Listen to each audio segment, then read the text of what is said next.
जज दा विचार। सत श्री अकाल जी, प्राइम एशिया टीवी ते तुहाडा सारिਆਂ ਦਾ स्वागत है। जज दा विचार प्रोग्राम लैके असीं हाज़र हाँ। मैं हरमन थिंद ते मेरे नाल नवा झग्गा डब्बियां वाला पा के स्वरण सिंह टैणा जी हाज़र ने। सत श्री अकाल टैणा साहब, की हाल ने? बहुत वधिया, चढ़दी कला। जच रहे हो खूब? बहुत मेहरबानी तुहाडी। पूरी संतरे वाली फीलिंग आ रही तुहानू वेख के। अच्छा मैनू भी असल दे विच ना रंग चंगा लगा। इहदे च संतरे रंग जिहदे विच नीली धारी, चिट्टी धारी ते मैनू डब खड़बे जे झग्गे चंगे लगदे आ जी। जच रहे ने, सोहना लगा मैनू। मैं टंग लिया। हाँ, ते मुबारकां तुहानू नवे झग्गे दियां। बहुत शुक्रिया। है ना, खुशी छोटी जी हुंदी है। हाँ, आपां अगे भी एक दिन विचार साझा कीता सी। थोड़े नू वड्डा करके जाणदे आ जी। छोटी नहीं, साडे लई तां बड़ी वड्डी आ। नहीं, मेरे कहण दा भाव भी आपां अगे भी एक दिन विचार साझा कीता सी भी खुशियां पाउणा किड्डी औखी गल है।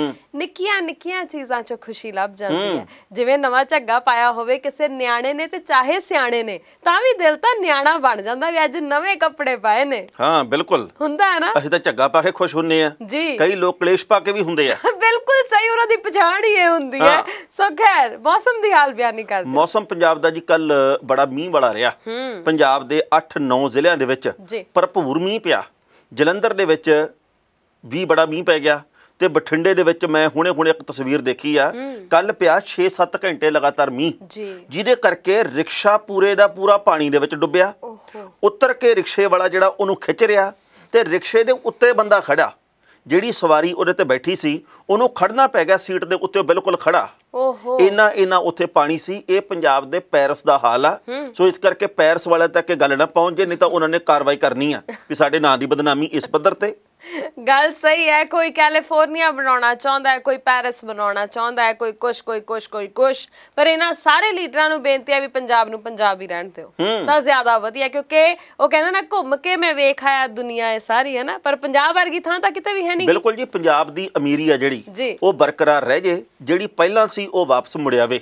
सानूं किसे होर देश दे नाल मुकाबला करन दी लोड़ नहीं। पंजाब दी अणख, पंजाब दीयां गैरतां, पंजाब दी बहादरी, ਪੰਜਾਬ ਦੇ ਵਿੱਚ ਮੂੰਹ ਦੇ ਉੱਤੇ ਸਿੱਧੀ ਤੇ ਸਪਸ਼ਟ ਤੇ ਤਰਕ ਦੇ ਨਾਲ ਗੱਲ ਕਰਨ ਦੀ ਕਲਾ ਤੇ ਝੋਲੀ ਚੁੱਕ ਮਹਿਕਮਾ ਜਿਹੜਾ ਉਹ ਪਿੱਛੇ ਹੋ ਜੇ ਤੇ ਚੰਗੇ ਲੋਕ ਆ ਜਿਹੜੇ ਉਹ ਸਾਰਥਕ ਵਿਚਾਰ ਪੇਸ਼ ਕਰਿਆ ਕਰਨ, ਤਰਕ ਦੀ ਗੱਲ ਹੋਣੀ ਸ਼ੁਰੂ ਹੋ ਜੇ, ਅਸਲ ਖੁਸ਼ੀਆਂ ਮੁੜ ਆਉਣ, ਸਾਦੀ ਜ਼ਿੰਦਗੀ ਫੇਰ ਆ ਜਿਹੜੀ ਉਹ ਸਾਡੇ ਹਿੱਸੇ ਦੇ ਵਿੱਚ ਆਵੇ, ਫਾਲਤੂ ਖਰਚਾ ਤੋਂ ਬਚ ਗਏ, ਜ਼ਹਿਰੀਲੀ ਖੇਤੀ ਤੋਂ ਬਚ ਜਗੇ, ਚੰਗੀ ਖੁਰਾਕ ਹੋਵੇ, ਇਹਦੀ ਕਾਮਨਾ ਕਰਨੀ ਬਣਦੀ ਆ। ਬਿਲਕੁਲ ਸਹੀ। ਤੇ ਚੱਜ ਦਾ ਵਿਚਾਰ ਪੇਸ਼ ਕਰੀਏ ਟੈਣਾ ਸਾਹਿਬ। ਚੱਜ ਦਾ ਵਿਚਾਰ ਮੇਰਾ ਇਹ ਆ ਬਈ ਧਰਨੇ ਦੇਸ਼ ਦੇ ਵਿੱਚ ਤੇ ਧਰਨ ਪੇਟ ਦੇ ਵਿੱਚ, ਯਾਦ ਰੱਖੀ ਸਰਕਾਰੇ ਚੀਕਾਂ ਕਢਾ ਦਿੰਦੇ ਆ। ਵਾਹ ਵਾਹ, ਛਾ ਗਏ ਹੋ। ਮਿਹਰਬਾਨੀ ਜੀ।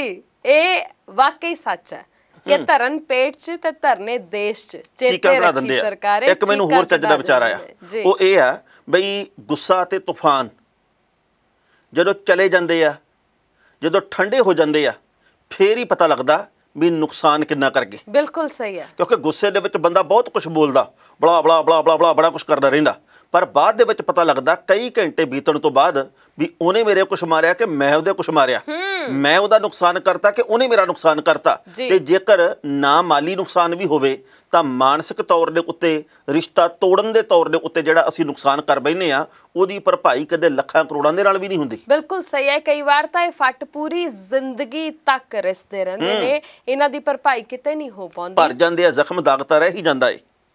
हाँ जी, अच्छा गीत सी जी। ते हुण मेरे वाला चाहिए विचार पेश करिए। टैणा साहब, रखड़ी दा त्योहार निकल के गया है ते मैं बड़ियां सोहणियां सतरां हिंदी दे विच लिखियां पढ़ियां। कहंदे कभी चिट्ठी, कभी राखी, कभी मनी ऑर्डर आते थे। कभी चिट्ठी, कभी राखी और कभी मनी ऑर्डर आते थे। वो दिन और थे जनाब जब डाकिये भी खुशियां लाते थे। वाह वाह, क्या बात है, वाह, है ना, बहुत ही खूब। चा चढ़दा सी ना। डाकिये दी उड़ीक इउं करनी ਜਿਵੇਂ ਘਰ ਦੇ ਵਿੱਚ ਕਿਸੇ ਪ੍ਰਾਹੁਣੇ ਨੇ ਆਉਣਾ ਹੁੰਦਾ। ਡਾਕੀਏ ਦੀ ਜਦੋਂ ਸਾਈਕਲ ਦੀ ਘੰਟੀ ਸੁਣਨੀ, ਟੱਲੀ ਸੁਣਨੀ ਤੇ ਉੜਦੇ ਤੁਰੇ ਜਾਣਾ ਬਾਹਰ ਵੱਲ ਜੀ। ਐਂ ਕਹਿਣਾ ਵੀ ਚਿੱਠੀ ਸਭ ਤੋਂ ਪਹਿਲਾਂ ਮੈਂ ਫੜਨੀ ਆ ਤੇ ਫੜ ਕੇ ਮੈਂ ਹੀ ਪੜ੍ਹਨੀ ਆ ਤੇ ਫਿਰ ਖੋਣੀ ਇੱਕ ਦੂਜੇ ਤੋਂ। ਉਹ ਸਵਾਦ ਹੀ ਹੋਰ ਸੀ। ਨੀਲੇ ਰੰਗ ਦਾ ਲਿਫਾਫਾ ਜਦੋਂ ਘਰ ਦੇ ਵਿੱਚ ਆਉਂਦਾ ਸੀ, ਲਿਖ ਤੁਮ ਫਲਾਣਾ ਸਿੰਘ, ਆਸ ਹੈ ਤੁਸੀਂ ਸਾਰੇ ਤੰਦਰੁਸਤ ਹੋਵੋਗੇ, ਅਸੀਂ ਇੱਧਰ ਸਾਰੇ ਠੀਕ ਠਾਕ ਹਾਂ। ਤੇ ਫਿਰ ਅਗਲੀ ਗੱਲ ਬੰਦੇ ਨੇ ਲਿਖਣੀ ਤੇ ਫਿਰ ਅਖੀਰ ਦੇ ਉੱਤੇ ਤੁਹਾਡੇ ਪੱਤਰ ਦੀ ਉਡੀਕ ਵਿੱਚ ਫਲਾਣਾ ਜੀ। ਔਰ ਮੈਨੂੰ ਯਾਦ ਹੈ ਦਿਨ ਤਿਉਹਾਰ ਕੋਈ ਹੋਣਾ ਨਾ ਟੈਣਾ ਸਾਹਿਬ, ਤਾਂ ਉਹਦੇ ਤੋਂ ਹਫਤਾ ਡੇਢ ਹਫਤਾ ਪਹਿਲਾਂ ਹੀ ਡਾਕੀਏ ਦੀ ਉਡੀਕ ਹੋਣੀ ਸ਼ੁਰੂ ਹੋ ਜਾਣੀ ਵੀ ਰੱਖੜੀ ਆਉਣ ਵਾਲੀ ਹੈ, ਮੇਰੇ ਲਈ ਕੋਈ ਸੁਨੇਹਾ ਆਉਣ ਵਾਲਾ ਹੈ, ਮੇਰੀ ਚਿੱਠੀ ਆਉਣ ਵਾਲੀ ਹੈ, ਮੇਰੇ ਵੀਰ ਨੇ ਮੇਰੀ ਭੈਣ ਨੇ ਚਿੱਠੀ ਪਾਈ ਹੋਊਗੀ, ਮੇਰੀ ਮਾਂ ਦੀ ਚਿੱਠੀ ਆਉਣੀ ਹੈ, ਮੇਰੇ ਦੋਸਤ ਮਿੱਤਰ ਦੀ ਚਿੱਠੀ ਆਉਣੀ ਹੈ। ਬੰਦੇ ਨੇ ਦਰਵਾਜ਼ੇ 'ਚ ਬੈਠੇ ਰਹਿਣਾ ਕਿ ਕਦੋਂ ਡਾਕੀਆ ਲੰਘੂਗਾ, ਉਹਨੂੰ ਪੁੱਛਾਂਗੇ ਵੀ ਚਿੱਠੀ ਆਈ ਕਿ ਨਹੀਂ, ਤਾਂ ਉਹਨਾਂ ਨੇ ਕਹਿਣਾ ਨਹੀਂ ਅਜੇ ਨਹੀਂ ਆਈ, ਮੈਂ ਘਰੇ ਫੜਾ ਜੂੰਗਾ, ਹਨਾ। ਬੰਦੇ ਨੇ ਉੱਥੇ ਉਡੀਕੀ ਜਾਣਾ ਵੀ ਚਿੱਠੀ ਆਉਣੀ ਹੈ, ਹਨਾ। ਉਹ ਦਿਨ ਬਹੁਤ ਹੋਰ ਸੀ। ਮੈਨੂੰ ਯਾਦ ਹੈ ਰੱਖੜੀਆਂ ਆਉਂਦੀਆਂ ਹੁੰਦੀਆਂ ਸੀ ਤੇ ਵਿੱਚ ਨਾ ਇੱਕ ਛੋਟੀ ਜਿਹੀ ਲਿਫਾਫੀ 'ਚ ਕਿਤੇ ਖੰਡ ਜਾਂ ਕੁਛ ਵੀ ਵੀਰ ਮੂੰਹ ਮਿੱਠਾ ਕਰ ਲਵੇ ਆਪ ਹੀ, ਹਨਾ। ਉਹ ਦਿਨ ਬਹੁਤ ਸੋਹਣੇ ਸੁਚੱਜੇ ਦਿਨ ਸੀ। ਅੱਜ ਕੱਲ ਤਾਂ ਵਿਆਹ ਵੀ ਟੈਣਾ ਸਾਹਿਬ ਵੀਡੀਓ ਕਾਲ ਤੇ ਹੋ ਜਾਂਦੇ ਨੇ। ਹਾਂ ਬਿਲਕੁਲ ਸਹੀ ਗੱਲ ਆ। ਅੱਜ ਕੱਲ ਕੀ ਨਹੀਂ ਹੁੰਦਾ ਵੀਡੀਓ ਕਾਲ ਤੇ, ਪੁਆੜੇ ਸਭ ਤੋਂ ਵੱਧ ਹੈ ਹੀ ਇਸ ਗੱਲ ਦੇ। ਸੋ ਪਹਿਲਾਂ ਨਾ ਰਿਸ਼ਤੇ ਜਿਹੜੇ ਉਹ ਥੋੜੇ ਜੇ ਗੁੰਨੇ ਹੁੰਦੇ ਸੀਗੇ, ਪੀੜੇ ਸੀ। ਅੱਜ ਕੱਲ ਤਾਂ ਕਮਾਲਾਂ ਹੀ ਹੋਈਆਂ ਪਈਆਂ। ਬਿਲਕੁਲ ਅੱਜ ਕੱਲ ਤਾਂ ਇੱਕ ਘਰ 'ਚ ਇੱਕ ਛੱਤ ਹੇਠ ਰਹਿੰਦੇ ਆ ਵੀ ਤੁਹਾਡੇ ਰਿਸ਼ਤੇ ਉਹਨੇ ਗੂੜੇ ਨਹੀਂ। ਅਸੀਂ ਐਵੇਂ ਕਹਿੰਦੇ ਰਹਿੰਦੇ ਆ ਵੀ ਪੰਜਾਬ ਦੇ ਵਿੱਚ ਦੋ ਬਰਾਬਰ ਦੀਆਂ ਕਾਂਗਰਸਾਂ ਚੱਲਦੀਆਂ, ਇੱਕ ਸਿੱਧੂ ਵਾਲੀ ਇੱਕ ਕੈਪਟਨ ਵਾਲੀ। ਹਰ ਘਰ ਦੇ ਵਿੱਚ ਕਈ ਸਰਕਾਰਾਂ ਚੱਲਦੀਆਂ, ਕਈ ਪਾਰਟੀਆਂ ਚੱਲਦੀਆਂ। ਬਿਲਕੁਲ ਸਹੀ। ਹਰਮਨ ਜੀ ਜਿੰਨਾ ਮੀਂਹ ਪੈ ਗਿਆ ਤੇ ਜਿੰਨਾ ਪਾਣੀ ਖੜਾ ਜੀ, ਤੇ ਜਲੰਧਰ ਹੈਗਾ ਸਮਾਰਟ ਸਿਟੀ।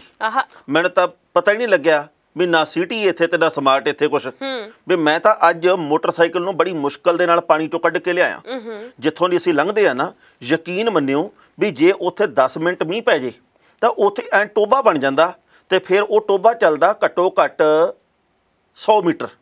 ਫਿਰ ਉੱਥੇ ਬੁਰਾ ਹਾਲ ਹੁੰਦਾ, ਤੇ ਉਹਦੇ ਵਿੱਚ ਕੌਣ ਡਿੱਗ ਪਿਆ ਤੇ ਕੀ ਡਿੱਗ ਪਿਆ ਪਤਾ ਹੀ ਨਹੀਂ ਲੱਗਦਾਗਾ। ਸੋ ਅੱਜ ਮੇਰੇ ਸਾਹਮਣੇ ਧੜਮ ਕਰਕੇ ਇੱਕ ਕੁੜੀ ਡਿੱਗਦੀ ਬੜੀ ਮੁਸ਼ਕਲ ਨਾਲ ਬਚੀ। ਉਹਦੇ ਬੂਟਾਂ 'ਚ ਪਾਣੀ ਭਰ ਗਿਆ, ਇੱਥੋਂ ਤੱਕ ਉਹਦੇ ਜਿਹੜੇ ਕੱਪੜੇ ਲੀੜੇ ਉਹ ਖਰਾਬ ਹੋ ਗਏ। ਸੋ ਇਹ ਆ ਸਾਡੀਆਂ ਸਮਾਰਟ ਸਿਟੀਆਂ। ਇੱਥੇ ਵੀ ਪਾਣੀ ਵਾਲੀਆਂ ਬੱਸਾਂ ਚਲਾਉਣੀਆਂ ਚਾਹੀਦੀਆਂ ਜੀ। ਇਹ ਪੰਜਾਬ ਦੇ ਵਿੱਚ ਇਹ ਹਾਲਾਤ ਬਣ ਜਾਂਦੇ ਵੀ ਨਾ ਅਸੀਂ ਮੀਂਹ ਦਾ ਪਾਣੀ ਸੰਭਾਲਦੇ ਆ, ਨਾ ਸਾਡੇ ਕੋਲੇ ਸੜਕਾਂ ਪੱਕੀਆਂ ਕਰਨ ਦਾ ਟਾਈਮ, ਨਾ ਸਾਡੇ ਕੋਲੇ ਪਾਣੀ ਦੀ ਨਿਕਾਸੀ ਦਾ ਕੋਈ ਹੋਰ ਪ੍ਰਬੰਧ।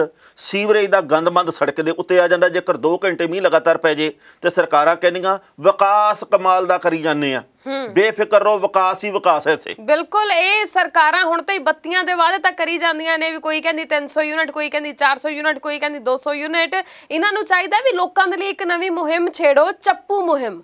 ਤੁਸੀਂ ਲੋਕਾਂ ਨੂੰ ਚੱਪੂ ਹੀ ਲੈ ਦਿਓ, ਕਿਸ਼ਤੀਆਂ ਆਪ ਬਣਾ ਲੈਣਗੇ ਉਹ, ਤੇ ਚੱਪੂ ਫੇਰ ਕੇ ਜਿਹਨੇ ਜਿੱਧਰ ਨੂੰ ਜਾਣਾ ਉਧਰ ਨੂੰ ਜਾਈ ਜਾਊਗਾ। ਕਿਉਂਕਿ ਗੱਲ ਇਹ ਹੈ ਵੀ ਇਹ ਕੋਈ ਇਸ ਸਾਲ ਦੀ ਗੱਲ ਨਹੀਂ ਆ, ਇਹ ਇਸ ਤੋਂ ਪਿਛਲੇ ਸਾਲਾਂ ਦੇ ਵੱਲ ਵੀ ਤੁਸੀਂ ਨਿਗਾਹ ਮਾਰ ਲਓ। ਜਦੋਂ ਬਰਸਾਤੀ ਮੌਸਮ ਆਉਂਦਾ ਹੈ, ਜਦੋਂ ਮੀਂਹ ਪੈਂਦੇ ਨੇ, ਉਦੋਂ ਆਹੀ ਕੁਝ ਹੁੰਦਾ ਹੈ। ਕਦੇ ਤਾਂ ਇਹਨਾਂ ਦੇ ਜਿਹੜੇ ਡਰੇਨ ਆ ਉਹ ਬਲੌਕ ਹੋ ਜਾਂਦੇ ਆ, ਕਦੀ ਪਾਣੀ ਦੀ ਨਿਕਾਸੀ ਦਾ ਕੋਈ ਪ੍ਰਬੰਧ ਹੈ ਨਹੀਂਗਾ, ਪਾਣੀ ਸੜਕਾਂ ਦੇ ਉੱਪਰ ਇਦਾਂ ਫਿਰਦਾ ਵੀ ਜਿਵੇਂ ਉਹਦਾ ਹੀ ਰਾਜ ਹੁੰਦਾ ਹਰ ਪਾਸੇ। ਸੋ ਗੱਲ ਇਹ ਹੈ ਕਿ ਵਾਰ-ਵਾਰ ਉਹ ਪਿਛਲੇ ਵੀ ਕਹਿੰਦੇ ਸੀ ਰਾਜ ਨਹੀਂ ਸੇਵਾ, ਤੇ ਵਾਰ-ਵਾਰ ਹੁਣ ਵਾਲੇ ਵੀ ਕਹਿੰਦੇ ਆ ਵੀ ਨਹੀਂ ਅਸੀਂ ਤਾਂ ਲੋਕਾਂ ਦੀ ਸੇਵਾ ਕਰ ਰਹੇ ਆ। ਇਹ ਸੇਵਾ ਪਤਾ ਨਹੀਂ ਕੈਸੀ ਆ, ਲੋਕ ਵਿਚਾਰੇ ਡਿੱਗਦੇ ਬਚਦੇ ਨੇ। ਪੂਰੇ ਸ਼ਹਿਰ ਦੀਆਂ ਸੜਕਾਂ ਪੱਟੀਆਂ ਪਈਆਂ ਜੀ।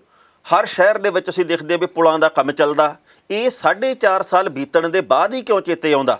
ਪਹਿਲਾਂ ਆਪਾਂ ਕੋਮਾ ਦੇ ਵਿੱਚ ਗਏ ਹੁੰਨੇ ਆ। ਜੇ ਨਾਲ ਸਾਰੇ ਕੰਮਕਾਜ ਹੁੰਦੇ ਰਹਿਣ, ਲੋਕਾਂ ਨੂੰ ਇੰਨੀ ਤਕਲੀਫ ਇੰਨੀ ਸਮੱਸਿਆ ਨਾ ਹੋਵੇ। ਪਰ ਲੋਕ ਵੀ ਗੈਰ ਜ਼ਿੰਮੇਵਾਰ ਆ। ਮੈਂ ਤਾਂ ਹੈਰਾਨ ਹੋ ਜਾਂਦਾ ਵੀ ਲੋਕ ਆਪ ਕਿਹੜਾ ਚੰਗੇ ਆ।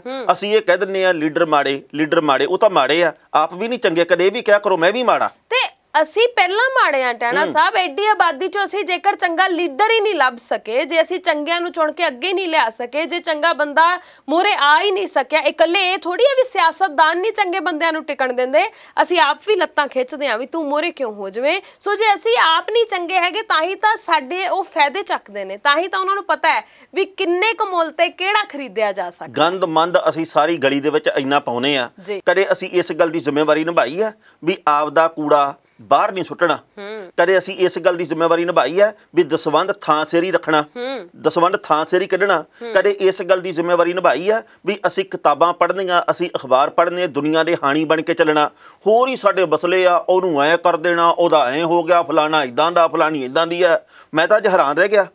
ਸਾਡੇ ਨਾ ਜਿਹੜੇ ਮੈਂ ਮੁਹੱਲੇ ਵਿੱਚ ਨਹੀਂ ਆਉਣਾ, ਉਧਰ ਹੁਣ ਸੜਕ ਸਾਰੀ ਪੱਟੀ ਪਈ ਆ, ਉੱਤੋਂ ਦੀ ਗਲੀਆਂ ਦੇ ਵਿੱਚ ਵਲਵਿੰਗ ਪਾ ਕੇ ਆਉਣਾ ਪੈਂਦਾ।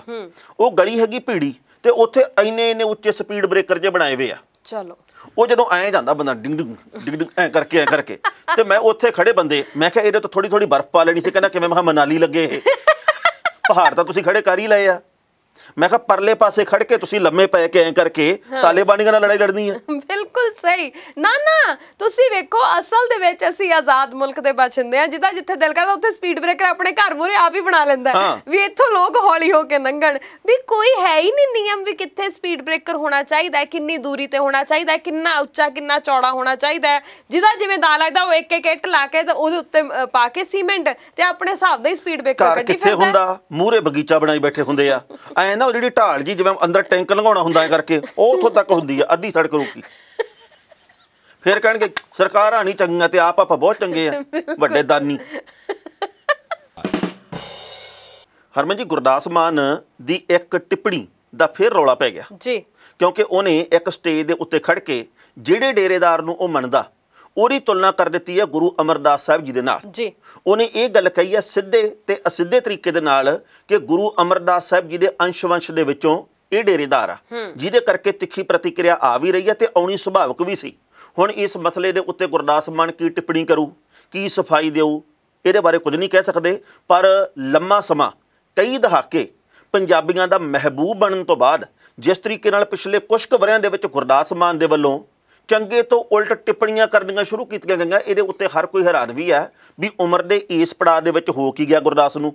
ਕਦੇ ਬੱਤੀ ਵਾਲੀ ਗੱਲ ਕਰਨੀ, ਕਦੇ ਕਿਸੇ ਦੇ ਉੱਤੇ ਵੈਸੇ ਭੜਕ ਜਾਣਾ, ਵੀ ਇਹ ਬਾਬੇ ਗਾਇਕ ਵਾਲੀ ਗੱਲ ਤਾਂ ਹੈ ਨਹੀਂ ਗੀ। ਜੀ ਬਿਲਕੁਲ। ਦੇਖੋ ਗੱਲ ਇਹ ਹੈ ਟਾਣਾ ਸਾਹਿਬ ਕਿ ਲੋਕਾਂ ਦੇ ਵੱਲੋਂ ਹੁਣ ਮੰਗ ਕੀਤੀ ਜਾ ਰਹੀ ਹੈ ਕਿ ਭਾਵਨਾਵਾਂ ਨੂੰ, ਧਾਰਮਿਕ ਭਾਵਨਾਵਾਂ ਨੂੰ ਭੜਕਾਉਣ ਦਾ ਜਿਹੜਾ ਪਰਚਾ ਉਹ ਦਰਜ ਹੋਣਾ ਚਾਹੀਦਾ ਹੈ। ਸੋ ਗੱਲ ਇਹ ਹੈ ਕਿ ਦੇਖੋ, ਜਦੋਂ ਤੁਸੀਂ ਕਿਸੇ ਨੂੰ ਆਪਣਾ ਮਹਿਬੂਬ ਮੰਨਦੇ ਹੋ, ਮਹਿਬੂਬ ਗਾਇਕ ਮੰਨਦੇ ਹੋ, ਜਦੋਂ ਤੁਸੀਂ ਕਿਸੇ ਤੋਂ ਆਸ ਰੱਖਦੇ ਹੋ ਕਿ ਇਹਨੇ ਜੇ ਬਹੁਤੀ ਵਾਰ ਚੰਗੀ ਗੱਲ ਹੀ ਕੀਤੀ ਹੈ ਤੇ ਅੱਗੇ ਵੀ ਚੰਗੀ ਹੀ ਕਰੂਗਾ, ਤੇ ਜਦੋਂ ਤੁਹਾਡੀ ਕਹਿ ਲਓ ਸੋਚ ਤੋਂ ਉਲਟ ਕੁਝ ਵੀ ਹੁੰਦਾ ਤੇ ਲੋਕਾਂ ਦੇ ਮਨਾਂ ਦੇ ਉੱਪਰ ਸੱਟ ਵੱਜਣੀ ਇਹ ਸੁਭਾਵਿਕ ਚੀਜ਼ ਹੈ। ਦੇਖੋ, ਤੁਸੀਂ ਕਿਸੇ ਵੀ ਡੇਰੇ ਦੇ ਨਾਲ ਜੁੜੇ ਹੋ ਸਕਦੇ ਆ, ਪਰ ਤੁਸੀਂ ਮਹਿਮਾ ਕਰਦੇ ਕਰਦੇ ਕਿਸੇ ਇੱਕ ਧਰਮ ਨਾਲ ਜੁੜੇ ਹੋਏ ਲੋਕਾਂ ਦੀਆਂ ਭਾਵਨਾਵਾਂ ਦੇ ਉੱਤੇ ਸੱਟ ਮਾਰੋ, ਇਹ ਗੱਲ ਕਦੇ ਵੀ ਕਿਸੇ ਨੂੰ ਬਰਦਾਸ਼ਤ ਨਹੀਂ ਹੋਣੀ। ਜਾਂ ਤਾਂ ਫਿਰ ਗੁਰਦਾਸ ਮਾਨ ਨੂੰ ਸਿੱਖ ਇਤਿਹਾਸ ਦੇ ਬਾਰੇ ਪਤਾ ਨਹੀਂਗਾ, ਜਾਂ ਉਹਨਾਂ ਨੇ ਪੜ੍ਹਿਆ ਹੀ ਨਹੀਂਗਾ ਗੁਰੂ ਅਮਰਦਾਸ ਸਾਹਿਬ ਜੀ ਦੇ ਬਾਰੇ, ਕਿਉਂਕਿ ਜਿਸ ਤਰੀਕੇ ਦੇ ਨਾਲ ਉਹਦੇ ਵੱਲੋਂ ਬਹੁਤ ਚਮਤਕਾਰੀ ਗੱਲਾਂ ਕੀਤੀਆਂ ਗਈਆਂ। ਇੱਕ ਵਾਰੀ ਐਂ ਹੋ ਗਿਆ ਸੀ ਸਾਈਂ ਜੀ ਨੇ ਆਹ ਗੱਲ ਕਹੀ, ਇੱਕ ਵਾਰੀ ਐਂ ਹੋ ਗਿਆ ਸਾਈਂ ਜੀ ਨੇ ਆਹ ਗੱਲ ਕਹੀ। ਇਹਨਾਂ ਗੱਲਾਂ ਦੇ ਉੱਤੇ ਲੋਕਾਂ ਨੂੰ ਕੋਈ ਇਤਰਾਜ਼ ਨਾ ਹੋਵੇ, ਕਿਉਂਕਿ ਕੋਈ ਕਿਸੇ ਨੂੰ ਮੰਨਦਾ ਹੋ ਸਕਦਾ, ਅਸੀਂ ਇਹਦੇ ਵਿੱਚ ਨਹੀਂ ਪੈਂਦੇ। ਪਰ ਜਦੋਂ ਤੁਸੀਂ ਕਿਸੇ ਵੀ ਸਿੱਖ ਗੁਰੂ ਸਾਹਿਬਾਨ ਦੇ ਨਾਲ ਗੱਲ ਜੋੜੋਗੇ, ਤੁਸੀਂ ਕਦੇ ਵੀ ਤੁਸੀਂ ਸਿੱਖ ਇਤਿਹਾਸ ਦੇ ਨਾਲ ਗੱਲ ਜੋੜ ਕੇ ਪੇਸ਼ ਕਰੋਗੇ, ਉਹਦੇ ਉੱਤੇ ਸਵਾਲ ਉੱਠਣਾ ਕੁਦਰਤੀ ਹੈ। ਤੇ ਗੁਰਦਾਸ ਮਾਨ ਨੂੰ ਵੀ ਬਾਕੀ ਲੋਕਾਂ ਦੇ ਵਾਂਗੂ ਤੋਲ ਕੇ ਬੋਲਣਾ ਚਾਹੀਦਾ, ਕਿਉਂਕਿ ਜਦੋਂ ਕੋਈ ਰੌਲਾ ਪੈ ਜਾਂਦਾ ਬਾਅਦ ਦੇ ਵਿੱਚ ਆਪਾਂ ਸਫਾਈ ਵੀ ਨਹੀਂ ਦਿੰਦੇ ਜੀ। ਗੁਰਦਾਸ ਮਾਨ ਤੋਂ ਕਿੰਨੀ ਵਾਰ ਲੋਕਾਂ ਨੇ ਮੰਗ ਕੀਤੀ ਹੈ ਵੀ ਤੂੰ ਬੱਤੀ ਵਾਲੀ ਗੱਲ ਕੀਤੀ ਹੈ, ਹਿੰਦੀ ਪੰਜਾਬੀ ਬੋਲੀ ਦੀ ਗੱਲ ਕੀਤੀ ਹੈ, ਤੁਸੀਂ ਉਹਦੇ ਉੱਤੇ ਕਿਉਂ ਨਹੀਂ ਮਾਫੀ ਮੰਗਦੇ? ਉਹ ਮਾਫੀ ਮੰਗਣ ਦੀ ਥਾਂ ਦੇ ਉੱਤੇ ਪੱਤਰਕਾਰਾਂ ਦੇ ਨਾਲ ਫਿਰ ਤੱਤਾ ਭਾਰਾ ਹੋ ਕੇ ਤੋਂ ਨਿਕਲ ਜਾਂਦਾ। ਸੋ ਗੁਰਦਾਸ ਮਾਨ ਤੋਂ ਬਹੁਤ ਸਾਰੀਆਂ ਆਸਾਂ ਹੁਣ ਵੀ ਆ, ਪਹਿਲਾਂ ਵੀ ਸੀ, ਭਾਵੇਂ ਕਿ ਕਈ ਲੋਕਾਂ ਦੀ ਰਾਏ ਇਹ ਆ ਵੀ ਉਹਨੇ ਵੀ ਤਾਂ ਚੰਗਾ ਗਾ ਕੇ ਪੈਸੇ ਕਮਾਏ ਆ। ਚਲੋ ਪੈਸੇ ਕਮਾਉਣੇ ਹਰ ਬੰਦੇ ਦਾ ਅਧਿਕਾਰ ਹੋ ਸਕਦਾ, ਪਰ ਕਿਸੇ ਵੀ ਮਸਲੇ ਦੇ ਉੱਤੇ ਟਿੱਪਣੀ ਕਰਨੀ ਤੇ ਇਹੋ ਜਿਹੀ ਟਿੱਪਣੀ ਕਰਨੀ ਇਹਦਾ ਕੋਈ ਅਧਿਕਾਰ ਨਹੀਂ ਹੈ। ਬਿਲਕੁਲ ਸਹੀ ਹੈ। ਵੈਸੇ ਵੀ ਜਦੋਂ ਤੁਸੀਂ ਕਿਸੇ ਉੱਚੇ ਰੁਤਬੇ ਤੇ ਪਹੁੰਚ ਜਾਂਦੇ ਹੋ, ਜਦੋਂ ਤੁਹਾਡੀ ਲੋਕਾਂ 'ਚ ਪਛਾਣ ਬਣ ਜਾਂਦੀ ਹੈ, ਤੇ ਤੁਹਾਨੂੰ ਵੈਸੇ ਵੀ ਸੋਚ ਕੇ ਤੋਲ ਕੇ ਬੋਲਣਾ ਚਾਹੀਦਾ, ਕਿਉਂਕਿ ਹਜ਼ਾਰਾਂ ਕਰੋੜਾਂ ਅੱਖਾਂ ਤੁਹਾਡੇ ਵੱਲ ਹੁੰਦੀਆਂ ਨੇ ਕਿ ਤੁਸੀਂ ਕੀ ਕਹਿ ਰਹੇ ਹੋ, ਕੀ ਤੁਹਾਡੀ ਸੋਚ ਹੈ, ਹਨਾ। ਤੇ ਜੇ ਉਦੋਂ ਵੀ ਤੁਸੀਂ ਜੇ ਇੰਨੇ ਤਜਰਬਾ ਹੋਣ ਦੇ ਬਾਵਜੂਦ ਵੀ ਤੁਸੀਂ ਕੋਈ ਗੱਲ ਜਿਹੜੀ ਹੈ ਉਹ ਉਲਟ ਕਰ ਜਾਓ, ਜਾਂ ਤੁਸੀਂ ਕੋਈ ਬੋਲ ਇਹੋ ਜਿਹਾ ਮੂੰਹ ਚੋਂ ਕੱਢ ਜਾਓ ਜਿਹੜਾ ਲੋਕਾਂ ਨੂੰ ਚੰਗਾ ਨਾ ਲੱਗੇ, ਤਾਂ ਫਿਰ ਉਹ ਸੱਟ ਬੜੀ ਡੂੰਘੀ ਹੁੰਦੀ ਹੈ। ਸੋ ਇਸ ਲਈ ਤਜਰਬੇ ਦਾ ਮਤਲਬ ਇਹੀ ਹੁੰਦਾ ਹੈ ਕਿ ਬੰਦਾ ਸੋਚ ਸਮਝ ਕੇ ਸਮੇਂ ਤੇ ਹਾਲਾਤਾਂ ਦੇ ਹਿਸਾਬ ਦੇ ਨਾਲ ਬੋਲੇ, ਜੋ ਇਤਿਹਾਸ ਕਹਿੰਦਾ, ਜੋ ਸੱਚ ਹੈ ਉਹਦੀ ਹਾਮੀ ਭਰੇ। ਇਹ ਨਹੀਂ ਕਿ ਜੋ ਵੀ ਮਨ ਦੇ ਵਿੱਚ ਆਵੇ, ਜੋ ਵੀ ਮੂੰਹ ਦੇ ਵਿੱਚ ਆਵੇ ਉਹ ਤੁਸੀਂ ਬੋਲ ਦਿਓ, ਹਨਾ। ਆਪਦਾ ਇਤਿਹਾਸ ਆਪਣੇ ਤਰੀਕੇ ਨਾਲ ਨਾ ਘੜੋ ਜੀ। ਇਹ ਘੜਨ ਨੂੰ ਆਪਣੇ ਕੋਲੇ ਰਾਜਨੀਤਿਕ ਪਾਰਟੀਆਂ ਦੇ ਲੋਕ ਹੈਗੇ ਜਿਹੜੇ ਕਹਿੰਦੇ ਅਸੀਂ ਇਤਿਹਾਸ ਬਦਲ ਦੇਣਾ। ਇੱਥੇ ਸਿੱਖ ਇਤਿਹਾਸ, ਗੁਰੂ ਸਾਹਿਬਾਨ ਜੀ ਦੀ ਜ਼ਿੰਦਗੀ, ਉਹਨਾਂ ਦੀ ਬੰਸਾਵਲੀ, ਉਹਨਾਂ ਦੀ ਗੁਰਬਾਣੀ, ਇਹ ਬਹੁਤ ਮਹੱਤਵਪੂਰਨ ਗੱਲਾਂ ਜਿਹਦੇ ਵਿੱਚ ਆਪਾਂ ਕੋਈ ਦਖਲ ਨਹੀਂ ਦੇ ਸਕਦੇ, ਆਪਦੀ ਮਰਜ਼ੀ ਦੇ ਮੁਤਾਬਕ ਕਿਸੇ ਵਿਅਕਤੀ ਵਿਸ਼ੇਸ਼ ਨੂੰ ਫਿੱਟ ਨਹੀਂ ਕਰ ਸਕਦੇ। ਤੁਹਾਡੇ ਲਈ ਰੋਲ ਮਾਡਲ, ਤੁਹਾਡੇ ਲਈ ਆਦਰਸ਼ ਹੋ ਸਕਦੇ ਆ ਜਿਨ੍ਹਾਂ ਨੂੰ ਤੁਸੀਂ ਮੰਨਦੇ ਆ, ਪਰ ਤੁਸੀਂ ਸਾਰਿਆਂ ਦੇ ਉੱਤੇ ਆਪਣੀ ਗੱਲ ਥੋਪੋ, ਇਹ ਗੱਲ ਕਦੇ ਵੀ ਕਿਸੇ ਨੇ ਬਰਦਾਸ਼ਤ ਨਹੀਂ ਕਰਨੀ। ਤੇ ਅਗਲੀ ਗੱਲ ਇਹ ਆ, ਹੋ ਸਕਦਾ ਕੋਈ ਇਸ ਮਾਮਲੇ ਤੇ ਵੀ ਕਵੇ ਵੀ ਤੁਸੀਂ ਹੁਣ ਕਿਉਂ ਬੋਲਦੇ ਆ। ਜੇ ਤਾਂ ਪੱਤਰਕਾਰ ਬੋਲੇ ਤਾਂ ਵੀ ਮਾੜਾ, ਫਿਰ ਤੁਸੀਂ ਕਹਿੰਦੇ ਵੀ ਤੁਸੀਂ ਕਿਉਂ ਬੋਲੇ, ਪਹਿਲਾਂ ਤੁਸੀਂ ਐ ਕਿਹਾ, ਤੇ ਜੇ ਨਾ ਬੋਲੇ ਫਿਰ ਕਹਿੰਦੇ ਗੋਦੀ ਮੀਡੀਆ ਬਣ ਗਿਆ, ਬੋਲਦੇ ਹੀ ਨਹੀਂਗੇ। ਇਸ ਕਰਕੇ ਜਿੱਥੇ ਗਲਤ ਹੋਵੇ ਉੱਥੇ ਬੋਲਣਾ ਸਿੱਖੋ ਤੇ ਸਭ ਦੇ ਬਾਰੇ ਬੋਲਣਾ ਸਿੱਖੋ। ਗਲਤ ਨੂੰ ਗਲਤ ਤੇ ਸਹੀ ਨੂੰ ਸਹੀ ਜ਼ਰੂਰ ਕਹਿਣਾ ਚਾਹੀਦਾ। ਬਿਲਕੁਲ ਸਹੀ, ਤਾਂ ਹੀ ਤੁਸੀਂ ਅਸਲ 'ਚ ਇਨਸਾਨ ਕਹਿਲਾਉਂਦੇ ਹੋ, ਕਿਉਂਕਿ ਜੇ ਅਸੀਂ ਵੀ ਗਲਤ ਸਹੀ ਦਾ ਫਰਕ ਹੀ ਨਾ ਮਹਿਸੂਸ ਕਰ ਸਕੀਏ, ਚਾਹੇ ਕੋਈ ਪੱਤਰਕਾਰ ਆ ਚਾਹੇ ਕੋਈ ਆਮ ਇਨਸਾਨ ਆ, ਤੇ ਫਿਰ ਇਹਦਾ ਮਤਲਬ ਤਾਂ ਇਹ ਹੋਇਆ ਨਾ ਵੀ ਸਾਡੇ ਅੰਦਰ ਉਹ ਕਲਾ ਹੀ ਹੈ ਨਹੀਂ ਇਨਸਾਨੀਅਤ ਵਾਲੀ, ਸਾਡੇ ਅੰਦਰ ਉਹ ਸੋਚ ਹੀ ਹੈ ਨਹੀਂ ਗੀ ਕਿ ਅਸੀਂ ਗਲਤ ਸਹੀ ਦਾ ਫਰਕ ਜਿਹੜਾ ਮਹਿਸੂਸ ਕਰ ਸਕੀਏ। ਸਹੀ ਨੂੰ ਸਹੀ ਕਹੋ, ਗਲਤ ਨੂੰ ਗਲਤ। ਤੇ ਮੇਰੀ ਇੱਕ ਬੇਨਤੀ ਸਾਡੇ ਪੰਜਾਬੀ ਪਿਆਰਿਆਂ ਨੂੰ ਵੀ ਆ, ਉਹ ਕਲਾਕਾਰਾਂ ਨੂੰ ਬਹੁਤ ਪਸੰਦ ਕਰਦੇ ਆ, ਅਸੀਂ ਵੀ ਕਈਆਂ ਨੂੰ ਕਰਦੇ ਆ। ਹਰ ਬੰਦਾ ਕਲਾਕਾਰਾਂ ਦੇ ਗੀਤਾਂ ਦਾ ਆਨੰਦ ਮੰਨਣਾ ਚਾਹੁੰਦਾ ਤੇ ਮੰਨਦਾ ਵੀ ਆ, ਪਰ ਕਿਸੇ ਵੀ ਕਲਾਕਾਰ ਦੇ 4 ਗਾਣੇ ਜੇ ਹਿੱਟ ਹੋ ਜਾਣ, ਭਾਵੇਂ 40 ਹਿੱਟ ਹੋ ਜਾਣ, ਉਹਨਾਂ ਨੂੰ ਬਾਬਾ ਗਾਇਕ ਨਾ ਕਿਹਾ ਕਰੋ, ਉਸਤਾਦ ਜੀ ਨਾ ਕਿਹਾ ਕਰੋ, ਬੰਬ ਬੁਲਾ ਦਿੰਦਾ ਮੇਰੇ ਉਸਤਾਦ ਵਰਗਾ ਹੈ ਕੋਈ ਨਹੀਂ। ਇਹ ਗੱਲਾਂ ਬੰਦ ਕਰਨੀਆਂ ਚਾਹੀਦੀਆਂ, ਭਾਵੇਂ ਪੱਤਰਕਾਰ ਆ, ਭਾਵੇਂ ਨੇਤਾ, ਭਾਵੇਂ ਗਾਇਕ ਆ, ਭਾਵੇਂ ਕੋਈ ਹੋਰ ਕੰਮ ਕਰਨ ਵਾਲਾ ਬੰਦਾ, ਉਹਨੂੰ ਸਧਾਰਨ ਮਨੁੱਖ ਹੀ ਰਹਿਣ ਦਿਆ ਕਰੋ। ਇਹ ਉਹਦੇ ਹਿੱਸੇ ਆਉਂਦੀ ਗੱਲ ਆ ਵੀ ਜਿਹੜਾ ਉਹ ਕੰਮ ਕਰ ਰਿਹਾ। ਐਵੇਂ ਹੀ ਆਪਾਂ ਉਹਨੂੰ ਉਸਤਾਦ ਮੰਨ ਲੈਂਦੇ, ਬਾਬਾ ਗਾਇਕ ਮੰਨ ਲੈਂਦੇ, ਹੁਣ ਬਾਬੇ ਤੋਂ ਕਰਾ ਲਓ ਗੱਲਾਂ। ਇਹ ਤਾਂ ਸਾਡੇ ਉਹ ਬਾਬੇ ਜਿਨ੍ਹਾਂ ਨੂੰ ਅਸੀਂ ਬਾਬੇ ਕਹਿੰਦੇ ਆ, ਜਿਨ੍ਹਾਂ ਨੂੰ ਗੁਰੂ ਜੀ ਕਹਿੰਦੇ ਆ, ਉਹਨਾਂ ਦੇ ਉੱਤੇ ਵੀ ਟਿੱਪਣੀਆਂ ਕਰਨ ਲੱਗ ਪਏ। ਤੇ ਹੁਣ ਇਹਦੇ ਬਾਰੇ ਕੀ ਕਹੋਗੇ? ਬਿਲਕੁਲ ਸਹੀ। ਹਰਮਨ ਜੀ, ਪੰਜਾਬ ਦੇ ਵਿੱਚ ਵੀ ਕਿਸਾਨਾਂ ਨੇ ਕੈਪਟਨ ਸਰਕਾਰ ਨੂੰ ਵਕਤ ਪਾ ਕੇ ਰੱਖਤਾ। ਕੈਪਟਨ ਸਰਕਾਰ ਨੇ 4 ਵਰ੍ਹੇ ਪਹਿਲਾਂ ਇਹ ਗੱਲ ਕਹੀ ਕਿ ਅਸੀਂ ਗੰਨੇ ਦੇ ਭਾਅ ਦੇ ਵਿੱਚ ਵਾਧਾ ਕਰਾਂਗੇ। 4 ਵਰ੍ਹਿਆਂ ਦੇ ਵਿੱਚ ਮਹਿੰਗਾਈ ਕਿੱਥੋਂ ਕਿੱਥੇ ਪਹੁੰਚ ਗਈ ਆ, ਪਰ ਰੁਪਈਏ ਇੱਕ ਦਾ ਨਹੀਂ ਵਾਧਾ ਕੀਤਾ। 60 ਕਰੋੜ ਤੋਂ ਵੱਧ ਦੀ ਰਕਮ ਆ ਜਿਹੜੀ ਕਿ ਬਕਾਇਆ ਪਈ ਆ ਗੰਨਾ ਉਤਪਾਦਕਾਂ ਦੀ, ਹਾਲੇ ਤੱਕ ਚੁਆਰੀ ਨਹੀਂ ਦਿੱਤੀ ਗਈ। ਤੁਸੀਂ ਹੱਸੀ ਕਿਉਂ ਜਾਂਦੇ ਹੋ? ਮੈਂ ਇਸ ਲਈ ਹੱਸ ਰਹੀ ਹਾਂ ਟਾਣਾ ਸਾਹਿਬ, ਮੇਰੇ ਜ਼ਿਹਨ 'ਚ ਖਿਆਲ ਆ ਰਿਹਾ, ਜਦ ਤੁਸੀਂ ਕਿਹਾ ਨਾ ਵੀ ਕਿਸਾਨਾਂ ਨੇ ਕੈਪਟਨ ਸਰਕਾਰ ਨੂੰ ਵਕਤ ਪਾਤਾ, ਤੇ ਆਪਣੇ ਆਪ ਮੁਹਾਰੇ ਆਮਦ ਹੀ ਹੋਈ ਕਿ ਅੱਜ ਤਾਈਂ ਸਰਕਾਰਾਂ ਨੇ ਵਕਤ ਪਾਇਆ ਸੀ ਲੋਕਾਂ ਨੂੰ, ਹੁਣ ਲੋਕਾਂ ਦੀ ਵਾਰੀ ਹੈ।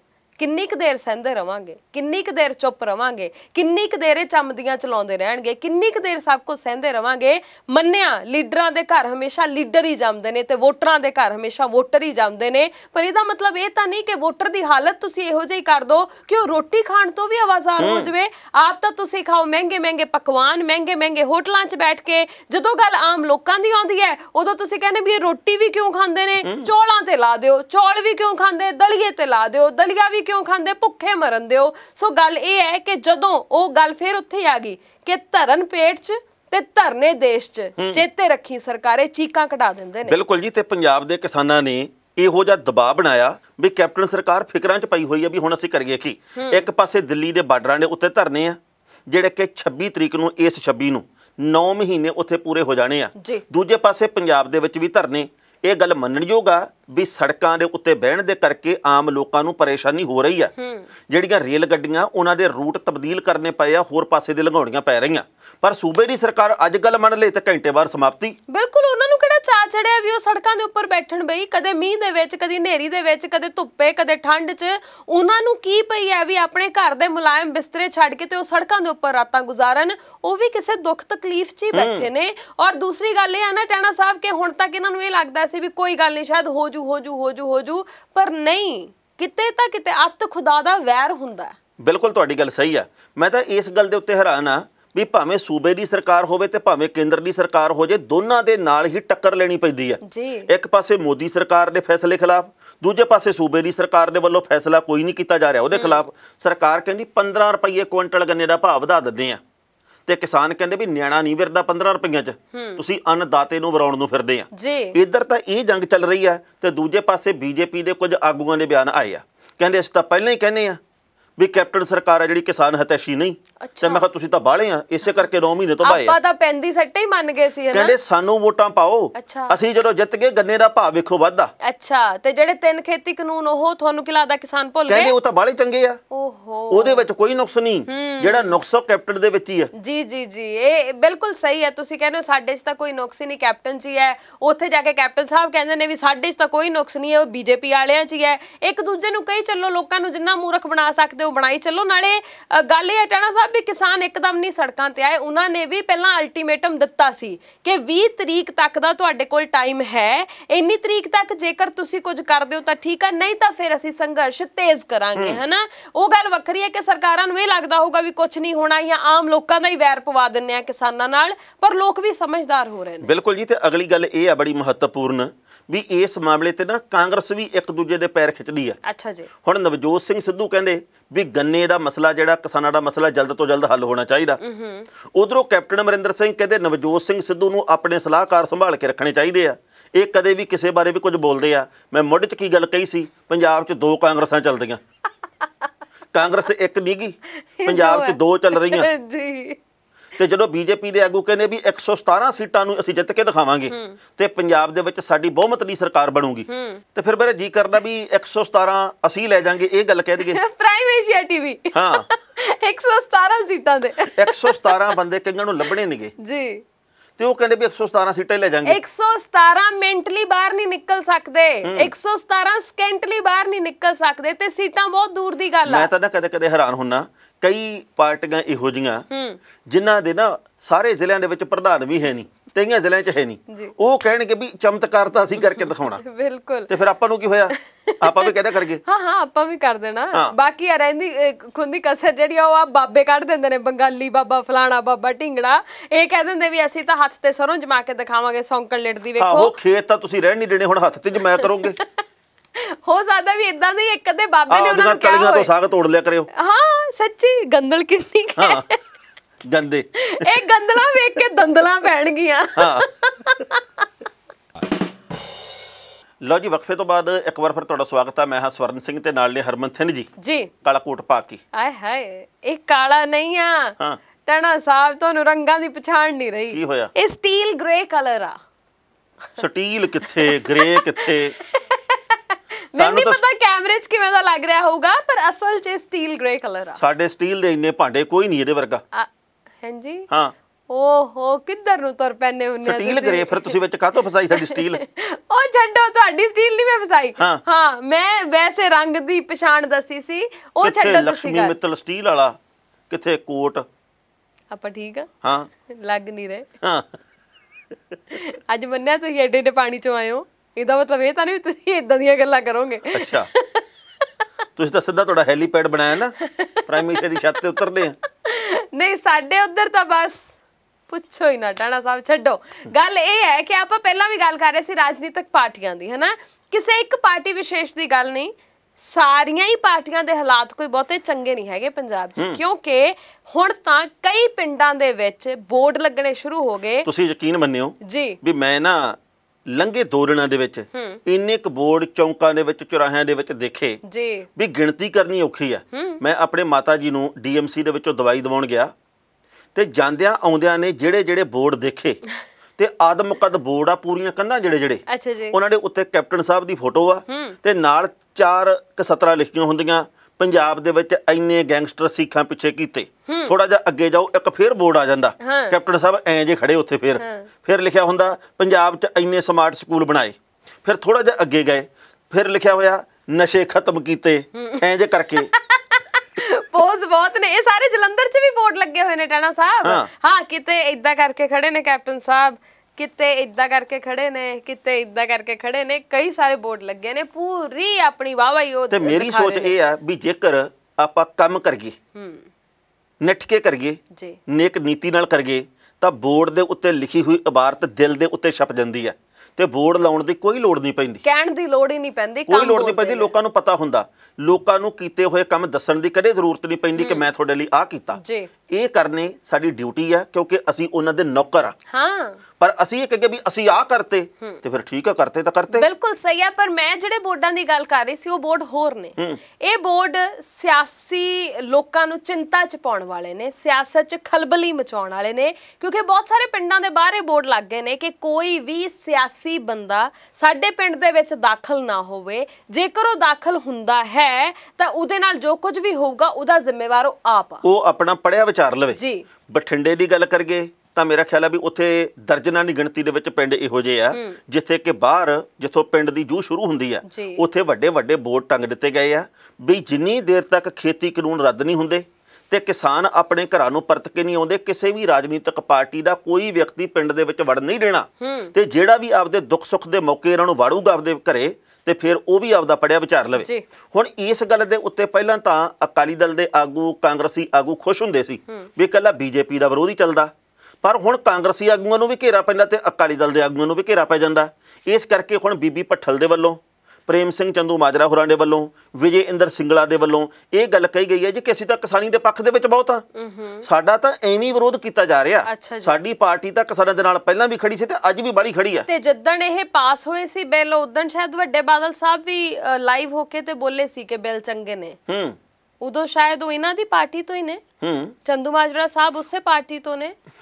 ਤੇ ਅੱਜ ਤਾਈਂ ਜੇ ਭੱਠਲ ਹੋਰਾਂ ਦੀ ਗੱਲ ਕਰੀਏ ਆਪਾਂ ਤੇ ਕਾਂਗਰਸ ਵੀ ਜਿੰਨਾ ਕੁ ਕਹਿੰਦੀ ਰਹੀ ਹੈ ਤੇ ਜਿੰਨਾ ਕੁ ਕਰਦੀ ਰਹੀ ਹੈ ਕਿਸਾਨ ਸਾਹਿਬ ਜਾਣਦੇ ਨੇ। ਕੀ ਕਰਜ਼ੇ ਸਾਰੇ ਮਾਫ ਹੋ ਗਏ? ਮਤਲਬ ਇਹ ਹੈ ਵੀ ਇਸ ਵਕਤ ਕਿਸਾਨ ਤੇ ਲੋਕ ਆ ਜਿਹੜੇ ਆਮ ਲੋਕ ਆ ਇਹ ਸਾਰੇ ਸਾਰਾ ਕੁਝ ਜਾਣਦੇ ਆ ਜੀ। ਨਾਲੇ ਕਿਸੇ ਨੂੰ ਕੋਈ ਪੱਟੀ ਪੜਾਉਣ ਦੀ ਲੋੜ ਨਹੀਂ ਤੇ ਨਾ ਕੋਈ ਕਿਸੇ ਦੇ ਕਹੇ ਪੜਦਾ। ਬਿਲਕੁਲ। ਤੇ ਜੇਕਰ ਕਾਂਗਰਸ ਵੀ ਕਿਸਾਨ ਹਤੈਸ਼ੀ ਹੁੰਦੀ ਤਾਂ ਜਿਹੜੇ ਧਰਨੇ ਜਲੰਧਰ ਦੇ ਵਿੱਚ ਲੱਗ ਰਹੇ ਨੇ ਉਹ ਲੱਗਣੇ ਹੀ ਨਹੀਂ ਸੀ ਫਿਰ। ਕਿਉਂਕਿ ਗੱਲ ਇਹ ਹੈ ਟੈਣਾ ਸਾਹਿਬ, ਆਪਾਂ ਕਿਸੇ ਇੱਕ ਪਾਰਟੀ ਵਿਸ਼ੇਸ਼ ਦੀ ਗੱਲ ਨਹੀਂ ਕਰ ਰਹੇ, ਪਰ ਅੱਜ ਤੱਕ ਜੋ ਕੁਝ ਵੀ ਹੋਇਆ ਜੇਕਰ ਤੁਸੀਂ ਸੰਜੀਦਗੀ ਦੇ ਨਾਲ ਪਿਛਲਖੋਰੀ ਝਾਤ ਮਾਰਦੇ ਹੋ ਤਾਂ ਤੁਹਾਨੂੰ ਆਪਣੇ ਆਪ ਸਭ ਕੁਝ ਸਾਫ਼ ਹੋ ਜਾਂਦਾ ਵੀ ਕਿੰਨਿਆਂ ਨੇ ਕਿੰਨਾ ਕੁ ਸੋਚਿਆ ਤੇ ਕਿੰਨਿਆਂ ਨੇ ਕਿੰਨਾ ਨਹੀਂ ਸੋਚਿਆ। ਸੋ ਹੁਣ ਤਾਂ ਲੋਕ ਪੜ੍ਹ ਲਿਖ ਗਏ ਨੇ, ਜਾਗਰੂਕ ਹੋ ਗਏ ਨੇ, ਉਹ ਸਭ ਜਾਣਦੇ ਨੇ ਵੀ ਕਿਹੜਾ ਲੀਡਰ ਉਹਨਾਂ ਦਾ ਸਕਾ ਹੈ ਤੇ ਕਿਹੜਾ ਨਹੀਂ ਹੈ। ਤੇ ਮੇਰੀ ਇੱਕ ਬੇਨਤੀ ਆ ਹੱਥ ਜੋੜ ਕੇ ਵੀ ਹੁਣ ਤਾਂ ਆਪਾਂ ਜਾਗੇ ਆ, ਇਹ ਨਾ ਹੋਵੇ 20 ਦਿਨ ਪਹਿਲਾਂ ਫੇਰ ਸੌਂਜ ਗਏ ਜੀ, ਰੌਲਾ ਫੇਰ ਉੱਥੇ ਹੀ ਆ ਜੇ। ਬਿਲਕੁਲ। ਸਾਡੇ ਨਾਲ ਦੇ ਪਿੰਡੋਂ ਕੱਲ ਇੱਕ ਸੱਜਣ ਮੈਨੂੰ ਮਿਲਣ ਆਇਆ ਜਲੰਧਰ, ਉਹ ਕਹਿੰਦਾ ਬਾਈ ਜੀ ਹੁਣ ਤਾਂ ਸਾਡੇ ਪਿੰਡਾਂ ਦੇ ਵੱਲ ਲੋਕ ਬਹੁਤ ਜਾਗੇ ਆ, ਪਰ ਕਹਿੰਦਾ ਮੌਕੇ ਤੇ ਪਤਾ ਨਹੀਂ ਕੀ ਹੋ ਜਾਂਦਾ। ਬੀਬੀਆਂ ਕਹਿ ਦਿੰਦੀਆਂ ਬੱਤਾ ਪੀਣਾ ਪਹਿਲਾਂ, ਬੰਦੇ ਕਹਿ ਦਿੰਦੇ ਵੀ ਗੱਭਰੂ ਲੈ ਕੇ ਆਓ, ਸ਼ਰਮੀਲੀ ਭੜਕੀਲੀ 2 ਤਾਰਾ ਇਹ ਲੈ ਕੇ ਆਓ ਦਾਰੂਆਂ ਦੇ ਨਾਲ। ਤੇ ਕਹਿੰਦਾ ਰਬੜ ਦੀਆਂ ਬੋਤਲਾਂ ਦੇ ਪਿੱਛੇ ਜਦੋਂ ਵਿਕਦੇ ਆ ਨਾ ਤੇ ਫਿਰ ਇਹਨਾਂ ਨੇ ਉਹ ਕੁਝ ਕਰਨਾ ਹੁੰਦਾ ਜਿਹੜਾ ਕਿ ਪੰਜਾਬ ਪੱਖੀ ਨਹੀਂ। ਸੋ ਇਸ ਕਰਕੇ ਐਤਕੀ ਜਾਗਦੀਆਂ ਜ਼ਮੀਰਾਂ ਵਾਲੇ ਬਣਿਓ, ਐਤਕੀ ਉਹ ਗੱਲਾਂ ਨਾ ਕਰਿਓ ਜਿੰਨੇ ਕਿ ਅਸੀਂ ਹੁਣ ਚੁਕੰਨੇ ਆ, ਜਾਗਰੂਕ ਆ, ਅਣਖੀ ਆ। ਇਹ ਅਣਖ ਨੂੰ ਬਰਕਰਾਰ ਰੱਖਿਓ। ਬਿਲਕੁਲ ਸਹੀ। ਹਰਮਨ ਜੀ ਗੋਲ ਗੱਪੇ ਕਿੰਨੇ ਕੁ ਚੰਗੇ ਲੱਗਦੇ ਆ? ਦਹੀਂ ਭੱਲਾ बीबियां दी पहली पसंद होंगे वैसे।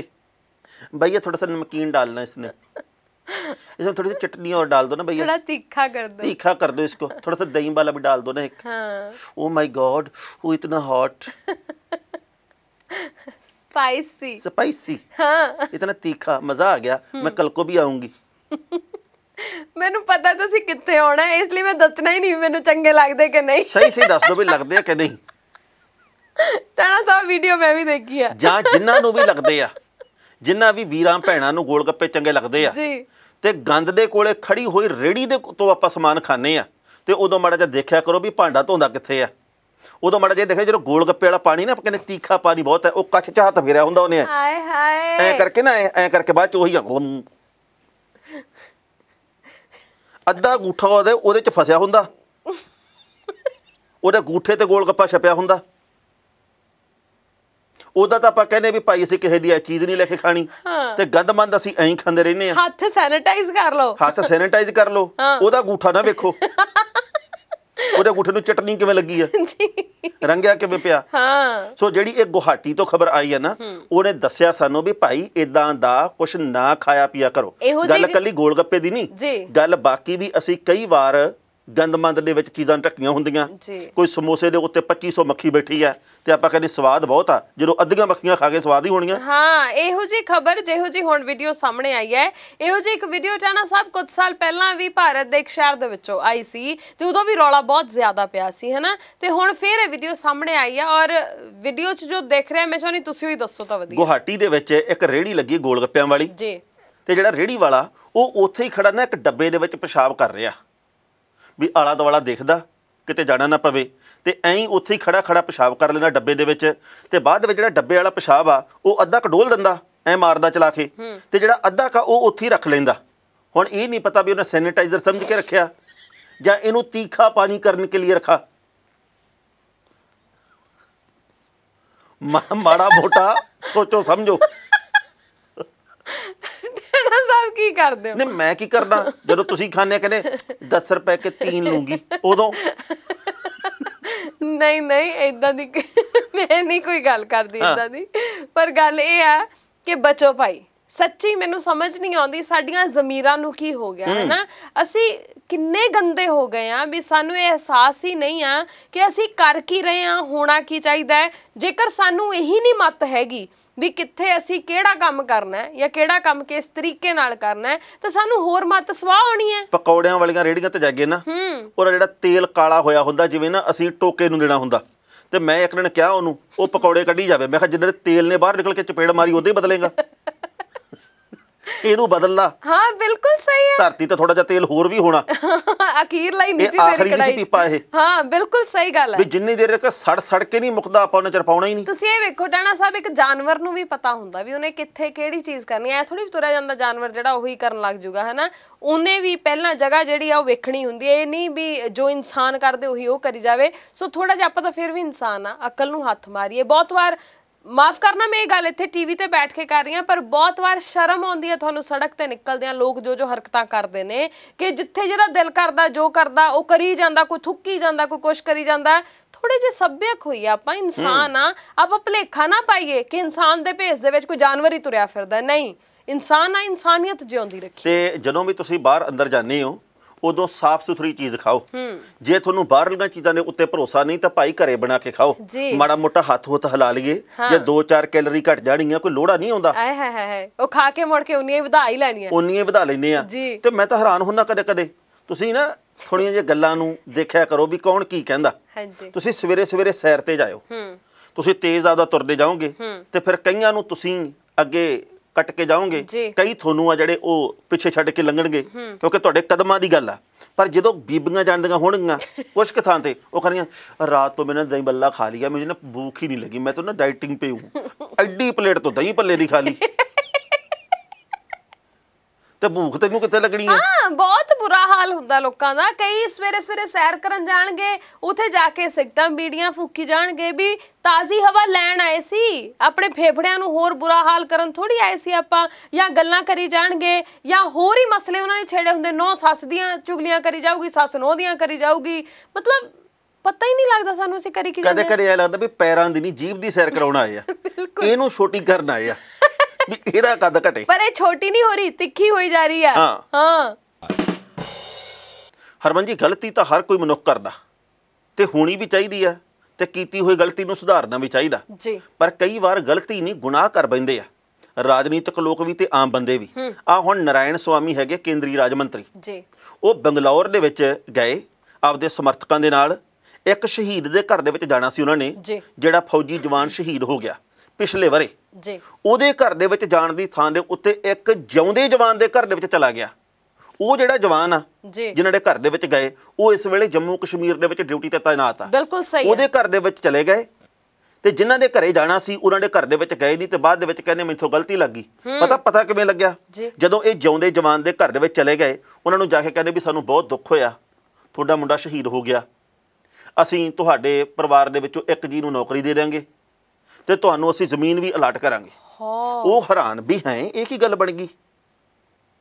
ਬਾਅਦ ਦੇ ਵਿੱਚ ਭੁੱਲ ਦਾ ਅਹਿਸਾਸ ਹੋਇਆ ਮੰਤਰੀ ਨੂੰ। ਫਿਰ ਉਹਨੇ ਝਾੜਾਂ ਪਾਈਆਂ ਕਈਆਂ ਨੂੰ ਵੀ ਤੁਸੀਂ ਮੈਨੂੰ ਲੈ ਕਿੱਥੇ ਆਏ ਆ। ਉਹਨਾਂ ਦੇ ਘਰ ਦੇ ਵਿੱਚ ਬੈਠ ਕੇ ਜਿਨ੍ਹਾਂ ਦਾ ਪੁੱਤ ਸ਼ਹੀਦ ਹੋਇਆ, ਫਿਰ ਉਹਨਾਂ ਦੇ ਨਾਲ ਵੀਡੀਓ ਕਾਲ ਦੇ ਉੱਤੇ ਗੱਲ ਕੀਤੀ। ਕਹਿੰਦੇ ਵੀ ਇੱਧਰਲਾ ਸਾਰਾ ਸਮਾਨ ਹੁਣ ਤੁਹਾਨੂੰ ਦੇ ਦਿਆਂਗੇ, ਤੁਹਾਡੇ ਟੱਬਰ ਨੂੰ ਨੌਕਰੀ ਦੇ ਦਿਆਂਗੇ, ਤੁਹਾਨੂੰ ਜ਼ਮੀਨ ਵੀ ਅਲਾਟ ਕਰ ਦਿਆਂਗੇ। ਇਦਾਂ ਤਾਂ ਗਲੀ ਗਲੀ ਸਮਾਨ ਵੇਚਣ ਵਾਲੇ ਵੀ ਨਹੀਂ ਕਰਦੇ ਜਿਵੇਂ ਮੰਤਰੀ ਕਰਨ ਲੱਗ ਗਏ ਨੇ। ਟਾਣਾ ਸਾਹਿਬ, ਰਵੀ ਕੁਮਾਰ ਕੱਟੀਮਾਨੀ ਇਹ ਜੰਮੂ ਕਸ਼ਮੀਰ ਦੇ ਵਿੱਚ ਤਾਇਨਾਤ ਨੇ, ਜਿਨ੍ਹਾਂ ਦੇ ਘਰੇ ਗਲਤੀ ਨਾਲ ਚਲੇ ਗਏ। ਇਹ ਜਿਉਂਦਾ ਜੀ ਜਵਾਨ ਹੈ ਹਨਾ। ਤੇ ਜਾਣਾ ਇਹਨਾਂ ਸੀ ਜਿਹੜਾ ਪਿਛਲੇ ਸਾਲ ਸ਼ਹੀਦ ਹੋਇਆ ਜਵਾਨ ਸੀ ਬਸਵਰਾਜ ਹੀਰੇਮਥ, ਉਹਦੇ ਘਰ ਜਾਣਾ ਸੀ। ਸੋ ਇਹ ਜਿਹੜਾ ਗੁਨਾਹ ਹੋਇਆ ਇਹਨਾਂ ਦੇ ਕੋਲੋਂ, ਉਹਦੀ ਚਰਚਾ ਹੁਣ ਹਰ ਪਾਸੇ ਹੁੰਦੀ ਪਈ ਹੈ ਵੀ ਮੰਤਰੀਆਂ ਨੂੰ ਇਹ ਵੀ ਨਹੀਂ ਪਤਾ ਵੀ ਕਰੀ ਕੀ ਜਾਂਦਾ। ਮੈਂ ਤੁਹਾਨੂੰ ਇੱਕ ਜਾਣਕਾਰੀ ਹੋਰ ਦਿੰਦਾ। ਪਿਛਲੇ ਦਿਨੀ ਨਾ ਇੰਦੌਰ ਦੇ ਵਿੱਚ ਬੀਜੇਪੀ ਨੇ ਇੱਕ ਰੈਲੀ ਕੱਢੀ ਆ, ਜਿਹੜੀ ਅੱਜ ਕੱਲ੍ਹ ਜਨ ਯਾਤਰਾ ਕੱਢਦੇ ਆ, ਜਿਹੜੀ ਚੰਡੀਗੜ੍ਹ ਦੇ ਵਿੱਚ ਵੀ ਆਈ, ਹੋਰ ਵੀ ਭਾਰਤ ਦੇ ਵੱਖ-ਵੱਖ ਹਿੱਸਿਆਂ 'ਚ ਜਾ ਰਹੀ ਆ। ਉੱਥੇ ਢੋਲ ਢਮੱਕਿਆਂ ਦੇ ਨਾਲ ਅੱਗੇ ਵਧ ਰਹੇ ਆ ਸਮਰਥਕ ਆ ਜਿਹੜੇ। ਇੱਕ ਘੋੜਾ ਪੂਰੇ ਦਾ ਪੂਰਾ ਹੀ ਰੰਗਿਆ ਹੋਇਆ, ਐ ਮੂੰਹ ਤੋਂ ਲੈ ਕੇ ਤੇ ਪੈਰ ਤੱਕ, ਖੁਰਾਂ ਤੱਕ ਉਹ ਘੋੜਾ ਰੰਗਿਆ ਵਿਆ ਭਾਜਪਾ ਦੇ ਝੰਡੇ ਦੇ ਵਿੱਚ। ਉਹਦੇ ਢਿੱਡ ਦੇ ਉੱਤੇ ਕਮਲ ਦਾ ਫੁੱਲ ਬਣਾਇਆ ਵਿਆ। ਤੇ ਮੈਂ ਕਿਹਾ ਉਹਦਾ ਤਾਂ ਮੇਨਕਾ ਗਾਂਧੀ ਵੀ ਇਸੇ ਪਾਰਟੀ ਦੇ ਸੰਸਦ ਮੈਂਬਰ ਆ। ਇਹ ਗੱਲ ਕਹਿੰਦੇ ਹੁੰਦੇ ਪਸ਼ੂਆਂ ਤੇ ਪੰਛੀਆਂ ਦੇ ਉੱਤੇ ਅਤਿਆਚਾਰ ਨਹੀਂ ਬਰਦਾਸ਼ਤ ਕਰਦੇ। ਜੇ ਕਿਸੇ ਫਿਲਮ ਦੇ ਵਿੱਚ ਕਬੂਤਰ ਦਿਖਾ ਦਈਏ, ਘੋੜਾ ਦਿਖਾ ਦਈਏ, ਕੁੱਤਾ ਦਿਖਾ ਦਈਏ, ਹਾਥੀ ਦਿਖਾ ਦਈਏ, ਕਹਿੰਦੇ ਵੀ ਦ੍ਰਿਸ਼ ਕੱਟਣਾ ਪਊਗਾ। ਇਹ ਤਾਂ ਪਸ਼ੂਆਂ ਦੀ ਤੇ ਪੰਛੀਆਂ ਦੀ ਆਜ਼ਾਦੀ ਦੇ ਉੱਤੇ ਡਾਕਾ ਪੈਣ ਵਾਲੀ ਗੱਲ ਆ। ਤੇ ਹੁਣ ਤੁਸੀਂ ਘੋੜੇ ਨੂੰ ਪਾ ਕੇ ਰੱਸਾ ਤੇ ਉਹਨੂੰ ਜਿੱਧਰ ਨੂੰ ਮਰਜ਼ੀ ਲਈ ਫਿਰਦੇ, ਭਾਜਪਾ ਦਾ ਝੰਡਾ ਬਣਾ ਕੇ ਰੱਖਤਾ ਘੋੜੇ ਨੂੰ। ਨਾਲੇ ਪਹਿਲੀ ਗੱਲ ਤਾਂ ਇਹ ਹੈ ਟਾਣਾ ਸਾਹਿਬ, ਤੁਸੀਂ ਜਾਨਵਰ ਦੇ ਉੱਪਰ ਰੰਗ ਕਰ ਹੀ ਨਹੀਂ ਸਕਦੇ ਹੋ ਕਿਉਂਕਿ ਅਗਲੇ ਨੂੰ ਕੋਈ ਵੀ ਸਮੱਸਿਆ ਹੋ ਸਕਦੀ ਹੈ ਇਹਦੇ ਨਾਲ। ਇਹ ਵੀ ਤਾਂ ਉਹਦਾ ਇੱਕ ਅਧਿਕਾਰ ਹੀ ਹੈ ਨਾ। ਤੁਸੀਂ ਹੱਕਾਂ ਦੀ ਗੱਲ ਕਰਦੇ ਹੋ ਜਾਨਵਰਾਂ ਦੇ, ਪਸ਼ੂ ਪੰਛੀਆਂ ਦੇ, ਤੇ ਇਹ ਵੀ ਤਾਂ ਉਹਦਾ ਹੱਕ ਹੀ ਹੈ। ਤੁਸੀਂ ਕਿਵੇਂ ਉਹਨੂੰ ਰੰਗ ਸਕਦੇ ਹੋ? ਤੇ ਹੁਣ ਦੱਸੋ ਵੀ ਪਸ਼ੂ ਕੌਣ ਆ? ਘੋੜੇ ਨੂੰ ਮੰਨੀਏ ਜਾਂ ਜਿਹੜੇ ਨਾਲ ਨਾਲ ਤੁਰੇ ਫਿਰਦੇ ਢੋਲ ਲੈ ਕੇ ਉਹਨਾਂ ਨੂੰ ਮੰਨੀਏ? ਕੱਲ ਨੂੰ ਕਹੂਗਾ ਗਧਾ ਸਾਡਾ, ਅਸੀਂ ਗਧੇ ਨੂੰ ਰੰਗ ਲੈਂਦੇ ਆ, ਤੇ ਰੰਗਦੇ ਹੀ ਰਹੇ ਹੁਣ ਤੱਕ। ਕੀ ਕਵਾਂ ਇਹਨਾਂ ਦੇ ਬਾਰੇ 'ਚ, ਮਤਲਬ ਹੈ ਹੀ ਨਹੀਂ ਕੋਈ, ਇਹਦੇ ਨਾਲ ਸੰਬੰਧ ਹੀ ਨਹੀਂ ਹੈਗਾ। ਚਾਹੇ ਕੋਈ ਵੀ ਪਾਰਟੀ ਕਰੇ, ਕਿਸੇ ਇੱਕ ਦੀ ਗੱਲ ਨਹੀਂ ਹੈ, ਕੋਈ ਵੀ ਪਾਰਟੀ ਇਹੋ ਜੀ ਹਰਕਤ करे तो ਨਿੰਦਣਯੋਗ ਹੀ ਹੈ। ਤੁਸੀਂ ਕਿਸੇ मतलब ਪ੍ਰਚਾਰ ਦੀ ਕੋਈ ਹੱਦ ਹੁੰਦੀ ਹੈ, ਇਹ ਥੋੜੀ ਵੀ ਜੋ ਜੀ ਆਊਗਾ ਕੋਈ ਕੁਛ ਰੰਗੀ ਫਿਰੂਗਾ, ਕੋਈ ਕੁਛ ਰੰਗੀ ਫਿਰੂਗਾ, ਐ ਥੋੜੀ ਹੁੰਦਾ ਹੈ। ਤੁਸੀਂ ਆਪਣੇ ਬੋਲਾਂ ਨਾਲ ਆਪਣੇ ਕੀਤੇ ਹੋਏ ਕੰਮ ਦੱਸੋ ਲੋਕਾਂ ਨੂੰ, ਵੀ ਅਸੀਂ ਆਹ ਕੀਤਾ ਆਹ ਕੀਤਾ ਆਹ ਕੀਤਾ, ਇਦਾਂ ਕਰਕੇ ਕਿਹੜਾ ਪ੍ਰਚਾਰ ਕਰ ਲਓਗੇ? ਬਿਲਕੁਲ ਸਹੀ ਗੱਲ ਆ। ਕੌਣ ਸਮਝਾਵੇ ਟਣਾ ਸਾਹਿਬ ਇਹਨਾਂ ਨੂੰ? ਇਹ ਇਦਾਂ ਹੀ ਚੱਲੂਗਾ ਸ਼ਾਇਦ, ਹੈ ਨਾ। ਸੋ ਇਸੇ ਲਈ ਆਪਾਂ ਵਾਰ-ਵਾਰ ਕਹਿ ਰਹੇ ਹਾਂ ਕਿ ਲੋਕ ਜਾਗਰੂਕ ਹੋਣ, ਲੋਕ ਸਿਆਣੇ ਬਣਨ, ਸ਼ਾਇਦ ਤਾਂ ਕੁਝ ਹੋ ਜਾਵੇ। ਸੋ ਬਾਕੀ ਫਿਲਹਾਲ ਦੇ ਪ੍ਰੋਗਰਾਮ ਨੂੰ ਇੱਥੇ ਸਮੇਟਦੇ ਹਾਂ, ਜਾਣਦਾ ਹੋ ਗਿਆ ਵੇਲਾ। ਪ੍ਰਤੀਕਿਰਿਆ ਆਪਣੀ ਜ਼ਰੂਰ ਸਾਡੇ ਤਾਈਂ ਪਹੁੰਚਾਇਓ। ਦੋਵਾਂ ਦੇ ਇਜਾਜ਼ਤ, ਸਤਿ ਸ਼੍ਰੀ ਅਕਾਲ। ਤੁਸੀਂ ਵੇਖਦੇ ਰਹੋ ਪ੍ਰਾਈਮ ਏਸ਼ੀਆ ਟੀਵੀ, ਤੁਹਾਡਾ ਆਪਣਾ ਤੁਹਾਡੇ ਲਈ। ਉਹ ਵੀ ਹਾਜ਼ਰ ਹੈ ਜੱਜ ਦਾ ਵਿਚਾਰ।